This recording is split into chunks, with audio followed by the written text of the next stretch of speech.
Gone by Michael Grant, Chapter 2. 298 hours, 38 minutes. Kids poured out of the school, alone or in small groups. Some of the girls walked in threes, hugging each other, other tears streaming down their faces. Some boys walked, hunched over, cringing as if the sky might fall on them. Not hugging anyone. A lot of them were crying too. Sam flashed on the news videos he'd seen of school shootings.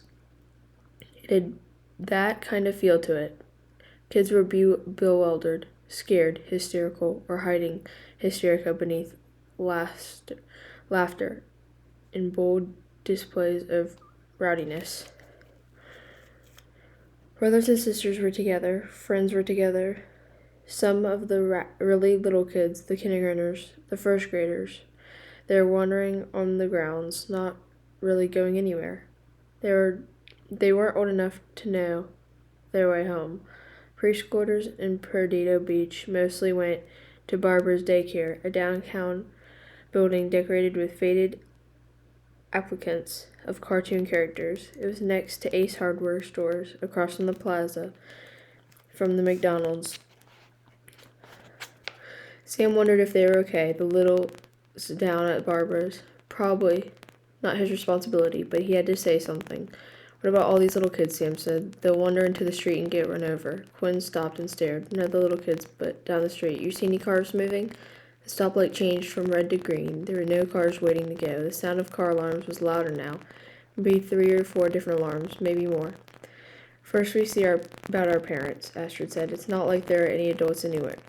She did seem a little sure that she admitted it. I mean, it's unlikely that there are no adults. Yeah, Sam agreed.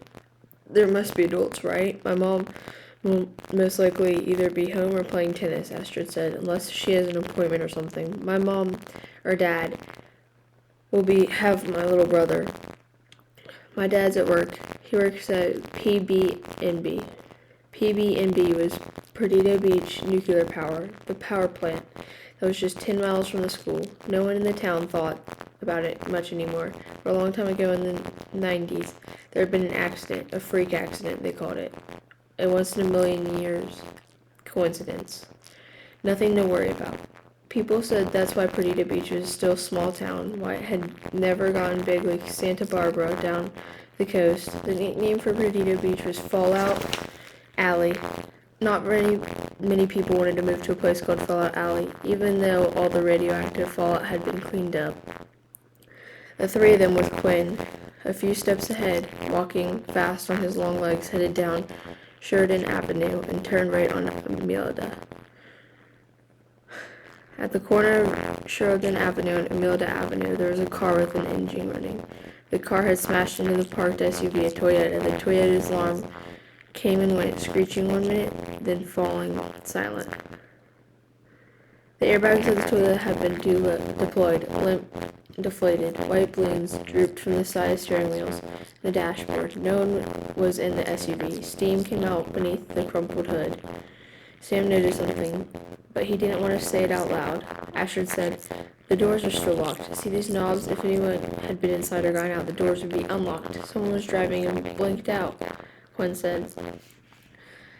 Wasn't saying it like it was supposed to be funny. Funny was over. Quinn's house was just about 2 blocks down Imelda. Quinn was trying to stay nonchalant, acting like cool Quinn, but all of a sudden Quinn started running. Sam and Astrid ran too, but Quinn was faster. His hat fell off his head. Sam bent and scooped it up. By the time they caught up, Quinn had thrown open his front door and was inside. Sam and Astrid went as far as the kitchen and stopped. "Mom, Dad, Mom, hey." Quinn was upstairs yelling. His voice got louder with each time he yelled, louder and faster. Then the sob was clear. Harder for Sam and Astrid to pretend not to hear. Quinn came pelting down the stairs, still yelling for his family, getting only silence in return. He still had his shades on, so Sam couldn't see his friend's eyes. But there were tears running down Quinn's cheeks, and tears were in his ragged voice. Sam could practically feel the lump in Quinn's throat because the same lump was in his throat. He didn't know what to do to help. Sam set Quinn's fedora down on the counter. Quinn stopped in the kitchen. She was breathing hard. "She's not here, man. She's not here. The phones are dead." "Did she leave a note or anything? Do you see a note? Look for a note." Ashford flipped on the light switch. "The power's still on." "What if they're dead?" Quinn asked. "This can't be happening. There's some kind of nightmare or something. This isn't even possible." Quinn picked up the phone, punched the talk button, and listened. He punched the button again to get the phone up to his ear, then dialed, stabbing at the buttons with his index finger, and blabbing the whole time. Finally, he put the phone down and stared at the phone, like he expected it to start ringing any second. Sam was desperate to get in his own house, desperate and afraid, wanting to know, and dreading knowing. But he couldn't crush Quinn. If he made his friend leave his house now, he would be telling Quinn to give up when his parents were gone. "I had a fight with my dad last night," Quinn said. "Don't start thinking that way." Ashford said, "One thing we know is you didn't cause this. None of us caused this." She put her hand on Quinn's shoulder. And it was not that was the signal for him to finally fall apart. He sobbed openly, pulled off his shades off, and dropped them on the tile floor. "It's gonna be okay," Ashford said. She sounded like she was trying to convince Quinn, but also herself. "Yeah," Sam said, not believing it. "Of course it is. This is just some." He couldn't think of how to finish the sentence. "Maybe it was God," Quinn said, looking suddenly into her eyes. His eyes were red and stirred. He stared at his maniac energy. "Maybe it was God, maybe," Sam said. "What else would it be?" Right. So, Quinn caught himself and choked down the panicked stutter. "So, be okay." The thought of some explanation, any explanation, no matter how weak, seemed to help. "Duh, of course it'll be okay. It'll be totally okay." Ashford's house was next. "Sam," she said, "she's closest. You know where I live?" Ashford asked. This would not be a good time to admit that he had followed her home once, intending to try to talk to her. Maybe he was asking her to go to a movie, but he lost his nerve. Sam shrugged. "I probably saw you sometime." It was a 10-minute walk to Ashford's home. Two-story kind of new house with a pool in the back. Ashford wasn't rich, but her house was much nicer than Sam's. It reminded Sam of the house he used to live in before his stepfather left. His stepfather hadn't been rich either, but he had a good job. Sam felt a weird feeling about being in Ashford's home. Everything in it seemed nice, a little fancy, but everything was put away. There was nothing out that could be broken. Tables had little plastic cushions in the corners, and electrical sockets had childproof covers. And in the kitchen, the knives and the glassware covered with a childproof lock on the handle. There were some kid-proof knobs on the stove. Ashford noticed him looking. "It's not for me," she said. Snippily, "It's for little Pete." I know. He didn't know the right word. He's autistic. Ashford said very briefly, "It was no big thing. Well, no one here. She announced her chair, said expected it, and it was fine. "Where's your brother?" Sam asked. Ashford yelled something. She had it. He hadn't known what she could do. "I don't know. All right. I don't know where he is." She covered her mouth with one hand. Call him Quinn," suggested the strange carefully in formal voice. He was embarrassed by his freak out. But at the same time, quite done freaking out. Call to him, he won't answer. Ashford said he's autistic severely. He doesn't relate. He won't answer, all right? I can know his name. All that's okay, Ashford. We're gonna make sure, Sam said. If he's here, we'll find him. Ashford nodded and fought back. They searched the house inch by inch, under the beds and in the closets. They went across the street, and hum of the old lady who sometimes took care of little Pete. There's no one there either.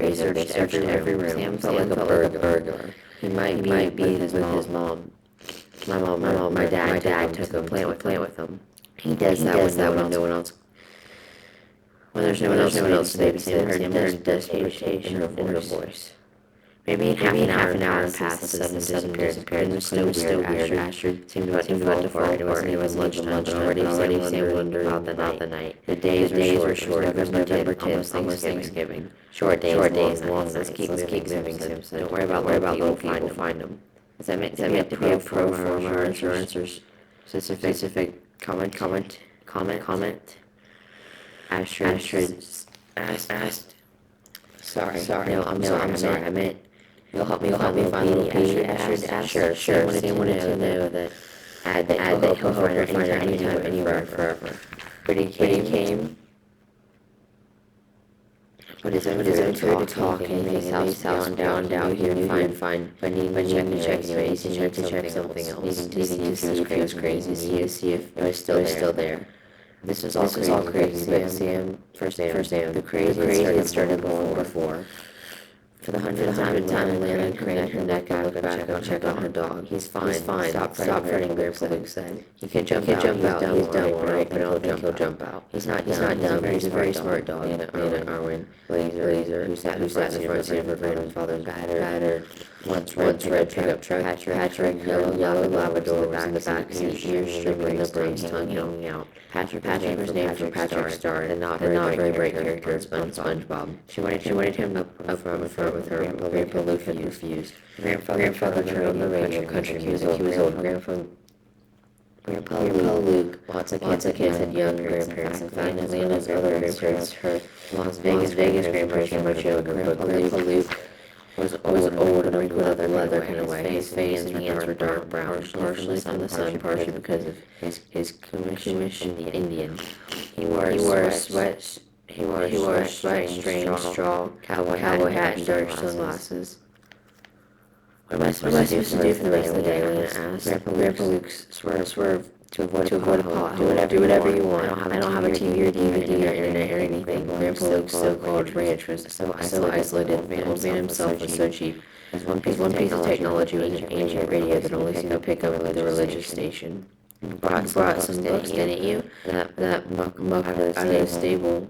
You can muck the stable, climb up that hill. He pointed with his chin towards the hills. Nice views up there. I saw a coyote up the hill. Coyote's harmless, mostly old brothers. Coyote too. Smart go messing with humans. He pronounced coyote coyote. I've been stuck here for a week. Santa said it wasn't long enough. How am I supposed to stay here? I want to go home. Old man didn't even glance at her. Your dad caught you sneaking back out of the house for some punk. Penny's not a punk, Lana shot back. Grandpa Luke turned off the radio and switched on his lecturing voice. A boy uses a girl when he gets her in the middle of a mess. That's a punk. If I didn't get it for him, he would have tried to use a fake ID and maybe got in trouble. Not maybe about it. 15-year-old Joy drinking booze. He's gonna find trouble. I started drinking when I was age 14. 30 years of my life I wasted on that bottle of sober. Now, for 31, 6 years, 6 months, 5 days, thank God above your grandmother. Rest her soul and turn the radio back on. Less than a year slippers for 10 miles away in Perdido Beach. Grandpa Luke laughed. Yeah, that helps too. At least he had a sense of humor. The truck was bouncing crazily along the edge of the dry gulch that went 100 feet down more sand and sagebrush. Stunted pine trees, dogwoods, and dry grasses. A few times a year, Grandpa Luke had told her that it rained. The water would come rushing down the gulch, and sometimes in a sudden torrent. It was hard to imagine as she gazed blankly down at the long slope. Then, without warning, the truck veered off the road, and Lana stared at the empty seat of her grandfather. Had been a split second earlier. He was gone. The truck was going straight down. Lana lurched against the seatbelt. The truck picked up speed and slammed hard into the sapling and slapped it. Snapped it. Down the truck went in a cloud of dust, bouncing so hard Lana slammed against the headliner. Her shoulders beating against the windows, her teeth rattled. She grabbed the truck wheel. She was jerking insanely, and all of a sudden the truck rolled over and over. She was out of her seatbelt, tossing around helplessly inside the cabin. The steering wheel was beating her like an avian in a washing machine. The windshield smashed her shoulder. The gear shift was like a club across her face. The rearview mirror shattered in the back of her head. The truck came to a stop. Lana lay face down, her body twisted impossible, legs and arms over her. Joe's choked her lungs.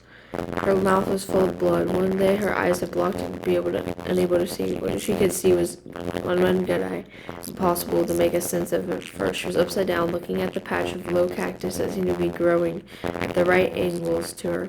She had to get out. She oriented as best as she could and reached for the door. Her right arm would not move. She looked at it and screamed. Her right forearm from her elbow to wrist was no longer toward a straight line. It was twisted in an angle of a V. It was rotated that her palm faced out. The jagged end of the broken bones threatened and poked through her flesh. She thrashed in panic. The pain was so terrible her eyes rolled up in her head and she passed out. Not for long though, not long enough.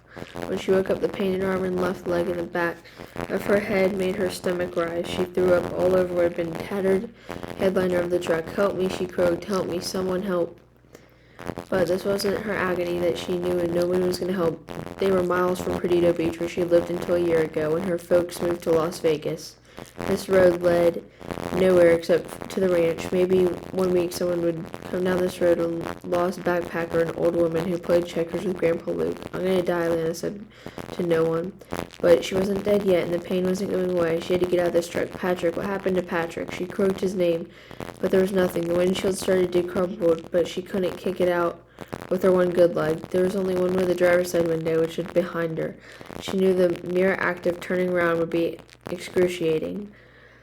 Then there was Patrick, poking his black nose at her, panting and whimpering anxiously. "Good boy, Patrick," she said. Patrick wagged his tail.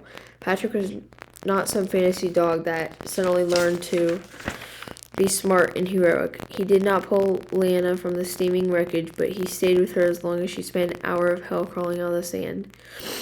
She rested her head on the shaded by a sage bush.